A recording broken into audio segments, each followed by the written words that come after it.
अस्सलाम वालेकुम everyone, hope you all are doing great. तो आज के इस ट्यूटोरियल में हम रिलेशनल ऑपरेटर्स के बारे में कवर अप करेंगे कि रिलेशनल ऑपरेटर क्या होते हैं और किस तरीके से वर्क करते हैं। तो चलें स्टार्ट करते हैं।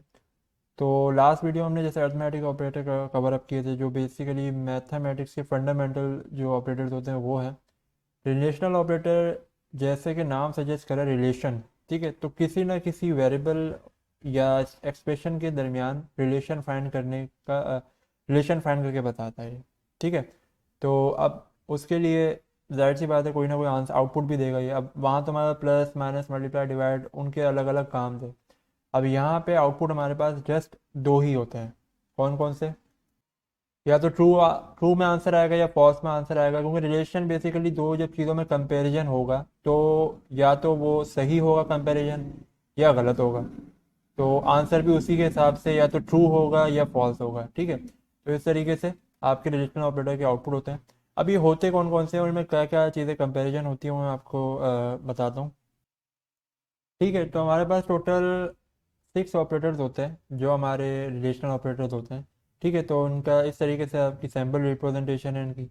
Greater than equal to and not equal to, ठीक है। तो ये कुछ हमारे पास 6 ऑपरेटर्स हैं, रिलेशनल ऑपरेटर्स वर्क करते हैं, ठीक है।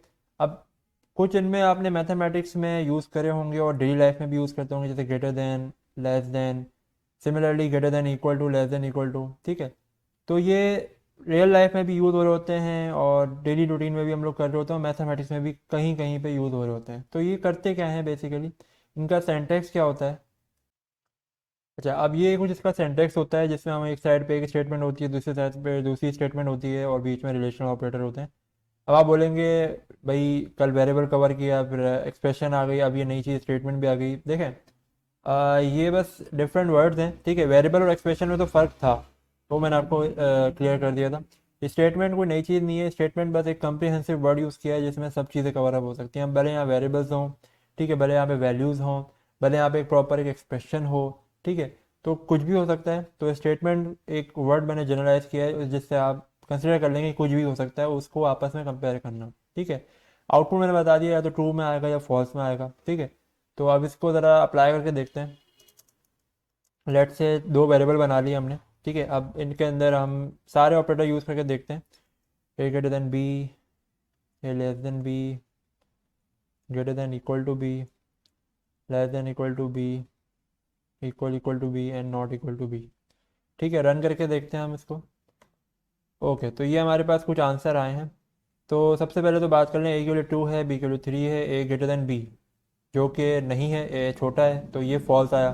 सिमिलरली सेकंड केस में ए छोटा था, बी बड़ा था और नीचे बीच में हमारे पास लेस देन भी लगा हुआ है, तो इट्स अ वैलिड स्टेटमेंट, तो आंसर में ट्रू आया।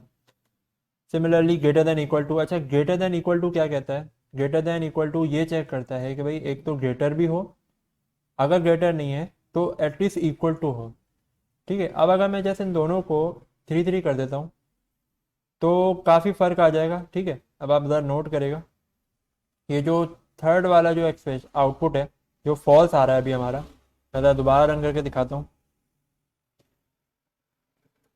अब ये भी हमारे पास ट्रू आ गया। वजह, ए जो है बी से ग्रेटर तो नहीं है बट एटलीस्ट इक्वल ज़रूर है। तो ग्रेटर देन इक्वल टू दो चीज़ें चेक कर रहा होता है, या तो ग्रेटर हो या एटलीस्ट इक्वल हो, ठीक है। दोनों चीज़ें चेक कर रहा था। सिमिलरली लेस देन में भी यही चीज़ है, लेस देन हो या एटलीस्ट बराबर हो। तो बेस्ड ऑन द यूजेज आप उसको यूज़ करेंगे, या तो ग्रेटर देन या ग्रेटर देन इक्वल टू, वो डिपेंड करता है आपका यूजेज क्या है, ठीक है। अच्छा, अब क्योंकि हमारे पास ऑलरेडी एक इक्वल टू साइन है वेरिएबल असाइन करने के लिए, ठीक है। तो अब यहाँ पे एक डबल इक्वल टू वाला साइन है जो इसमें काफ़ी लोग कंफ्यूज हो जाते हैं, तो ये इसमें इतनी कन्फ्यूजन की बात नहीं है। ये बेसिकली रिलेशनल ऑपरेटर है। जब भी आप डबल इक्वल टू लगाएंगे इट मीन्स कि आप एक साइड को दूसरी साइड से कंपेयर कर रहे हैं, दैट्स इट, और कोई ऐसी चीज़ नहीं है। इसमें अक्सर लोग कभी कभी असाइन भी कर रहे होते हैं वैल्यू, जैसे यहाँ पे डबल इक्वल टू लगा दिया। ऐसे नहीं करना। अब जैसे ये स्टेटमेंट ऐड हो गया, असाइन करते हुए सिंगल इक्वल टू, जब आपको कंपेयर करना हो एक साइड को दूसरी साइड से तब डबल इक्वल टू, ठीक है। और ये कौन सी कंपैरिजन है? ये है इक्वल कंपैरिजन, मतलब लेफ्ट साइड पे भी वही हो जो राइट साइड पे है, ठीक है। अब ये वाला स्टेटमेंट जो कि सेकंड लास्ट है ये भी ट्रू हुआ है, जो कि होना भी चाहिए, और भी 3 है। सिमिलरली ये है उसका अपोजिट, इक्वल होगा तो नॉट इक्वल दिखाएगा, नॉट इक्वल होगा तो इक्वल दिखाएगा, ठीक है। आसान लफ्ज़ों में ये कह लेंगे इसका बिल्कुल जो आउटपुट आएगा इसके अपोजिट आएगा। ठीक है, समटाइम आपको ये चेक कराना होता है कि भाई वैल्यू बराबर ना हो जाए, बराबर होगी तो हमारा प्रोग्राम मसला कर जाएगा या वॉट एवर जो भी केस होगा आपके प्रोग्राम का, तो ये नॉट इक्वल टू उस केस में यूज़ होता है। ठीक है, अब इसका क्या है, फॉल्स आ रहा है। फॉल्स का मतलब ये है कि ए और बी थ्री थ्री दोनों थ्री थ्री हैं, दोनों बराबर हैं, लेकिन हम चेक करा रहे हैं कि भाई नॉट इक्वल टू। ठीक है, तो नॉट इक्वल टू के केस में आपका फॉल्स आ रहा है। क्यों? क्योंकि ए और बी बज़ाहिर तो बराबर है, लेकिन ये तो हम चेक करा रहे हैं कि बराबर नहीं होने चाहिए, तो इसलिए ये फॉल्स स्टेटमेंट रिटर्न कर रहे हैं। तो ये रिलेशनल ऑपरेटर्स होते हैं। आई होप आपको समझ आया हो। कोई सवाल हो तो ज़रूर डिस्कस करेगा। इसके अलावा हम कुछ सवालात उठा लेते हैं इसके। ठीक है, तो ये हमारे पास कुछ सवालात हैं। Write a program in which you have to add two number और इस तरीके के। ये बेसिकली वर्ड प्रॉब्लम है। इनके अंदर हमें देखना है कि क्या पूछ रहा है, उसके हिसाब से हमें रिलेशन ऑपरेटर लगाना है। ठीक है, मैं आपके सामने एक उठा के ये वाली करके दिखाता हूँ। ठीक है, तो एक सवाल हम ये कर लेते हैं। तो इसमें हमें दो नंबर ऐड करने हैं। लेट से कोई दो नंबर ले लिया हमने, 2 + 8। ठीक है, और चेक करना है कि वो 12 के इक्वल हैं कि नहीं है। ठीक है, इक्वल टू के लिए हमने डबल इक्वल टू को यूज़ किया था। ठीक है, और 12। अब क्योंकि हम ऐसे नहीं लिख सकते, इसका कहीं ना कहीं आउटपुट भी शो कराना पड़ेगा, तो हम वो प्रिंट स्टेटमेंट में लिख देते हैं। तो रन करके देखते हैं। बज़ाहिर 2 + 8 आपके क्या होते हैं, 10 होते हैं, और ये 12 है जो कि इक्वल टू नहीं है। तो यहाँ पे अगर 4 करके देखते हैं तो ट्रू हो गया। क्यों? क्योंकि 4 + 8 12 होता है, लेफ्ट साइड पे भी 12, राइट साइड पे भी 12, तो ये इक्वल है, इसलिए इसने ट्रू रिटर्न किया। तो इस तरीके से आपको वर्ड प्रॉब्लम अंडरस्टैंड करनी है कि आपस में पहले ऑपरेशन क्या करना है, देन उसके बीच में जैसे यहाँ लिखा है check if they are equal to, ये चीज़ आपको फोकस करनी है। Equal to, less than, greater than या वॉट एवर जो भी लिखा है, उस तरीके से आपको डिसाइड करना है कि वहाँ पे कौन सा ऑपरेटर लगेगा।